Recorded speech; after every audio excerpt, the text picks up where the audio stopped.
Hola, cordial saludo para todos los oyentes. Somos el grupo de trabajo número 6 de las Unidades Tecnológicas de Santander del módulo de Contabilidad Simplificada, el cual está conformado por José Luis Cifuentes Mejía, Astrid Aceros Osorio, Laura Caterine Barajas Calderón, Paula Alejandra Gualdrón Guevara, Karian Giselle Martínez Mendoza y quien les habla, Margelicé Quitián Sánchez. Hoy hablaremos de un tema muy interesante para todos los empresarios sobre las características que deben reunir las microempresas para poder aplicar a la contabilidad simplificada, reglamentada por las NIF, para la cual se resolverá un cuestionario. Primero, ¿cuáles son los elementos de estados financieros? Bueno, para ello necesitamos tener claridad acerca de qué son los estados financieros. Los estados financieros también son denominados cuentas anuales, informes financieros o estados contables. Los elementos son el reflejo de la contabilidad de una empresa y muestran la estructura económica de esta. En los estados financieros se plasman las actividades económicas que se realizan en la empresa durante un periodo determinado. Ahora sí, teniendo claridad acerca de qué son los estados financieros, podemos nombrar cuáles son los elementos de estos. Los elementos son activo, patrimonio, ingresos, costos y gastos. El activo es el dinero en efectivo o dinero depositado en los bancos o bienes. Pasivos son deudas de las empresas con bancos, proveedores y otras entidades financieras. El patrimonio son las aportaciones realizadas por los socios y beneficios que han generado la empresa. Los ingresos son las entradas de recursos o eliminación de las obligaciones que generan incrementos de patrimonio. Y los gastos son salidas de recursos que disminuyen el activo o incrementos en el pasivo. Los costos son el valor monetario de los consumos de factores que suponen el ejercicio de una actividad económica destinada a la producción de un bien, servicio o actividad.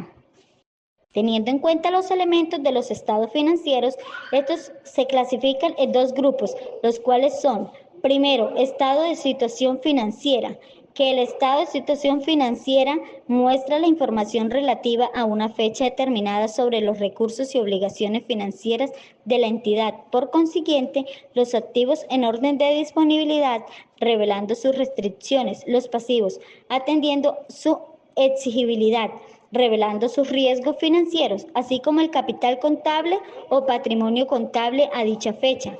Estado financiero, que nos muestra el activo, pasivo y el capital contable evaluados y representados conforme a las normas de información financiera de una fecha determinada.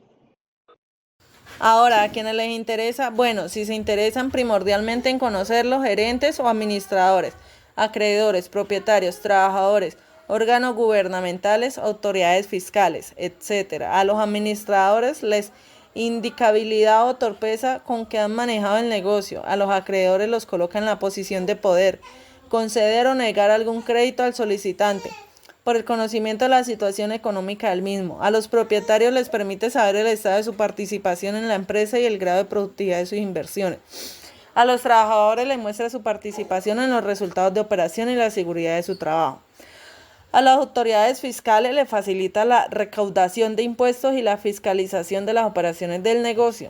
El estado de resultado es un aporte financiero que en base a un periodo determinado muestra de manera detallada los ingresos obtenidos, los gastos en el momento en que se producen y como consecuencia el beneficio o pérdida que han generado la empresa en dicho periodo de tiempo, para analizar esta información y en base a esto tomar decisiones de negocios.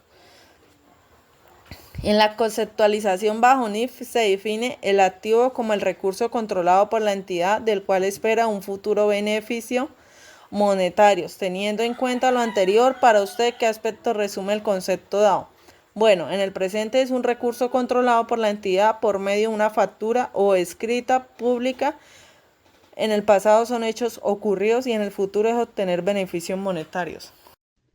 Defina pasivo teniendo en cuenta el concepto dado por la ley. Un pasivo es la consecuencia de hechos presentados en tiempo pasado que lleva a la empresa a adquirir obligaciones financieras, las cuales tienen un vencimiento y se pagarán con recursos propios según la ley. Define el patrimonio y qué aspecto lo conforme.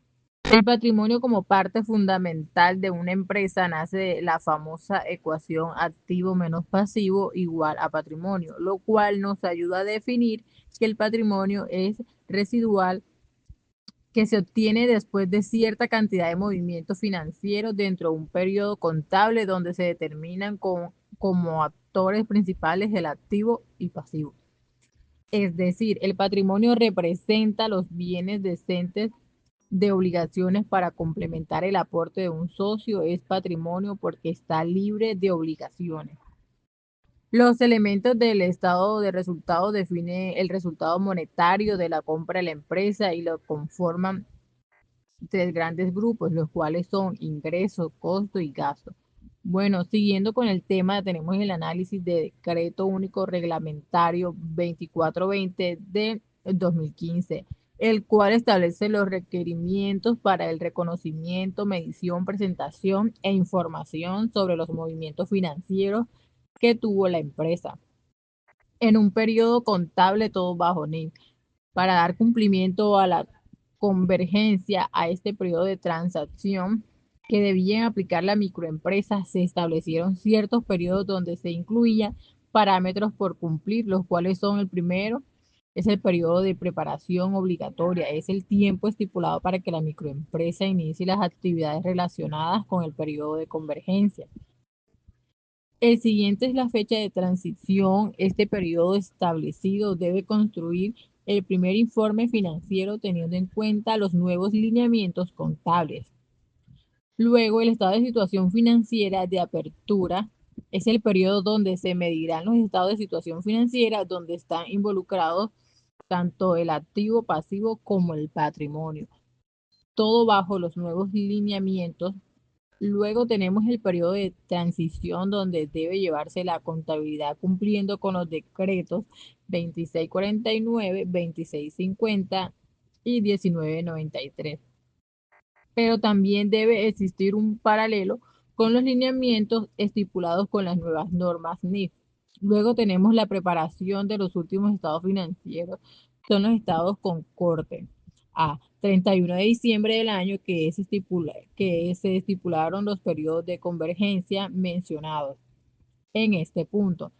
Fecha de aplicación, el 1 de enero del 2015 se estipuló que se debía empezar a regir por la nueva normatividad, donde se incluían los estados financieros. Primer periodo de aplicación, en este periodo contable se deben regir totalmente los estándares de la nueva normativa. Y por último tenemos la fecha de reporte donde se presentaron los nuevos estados comparativos. Acá ya las empresas aplicaban toda la normatividad que la regula. Esto es en el fin de poder involucrarse al fenómeno de la globalización y de esta manera pues tener, digamos, el manejo de la contabilidad muy parecido, por decirlo así, a los países que también están bajo NIF y de esta manera pues hablar el mismo idioma. Muchas gracias.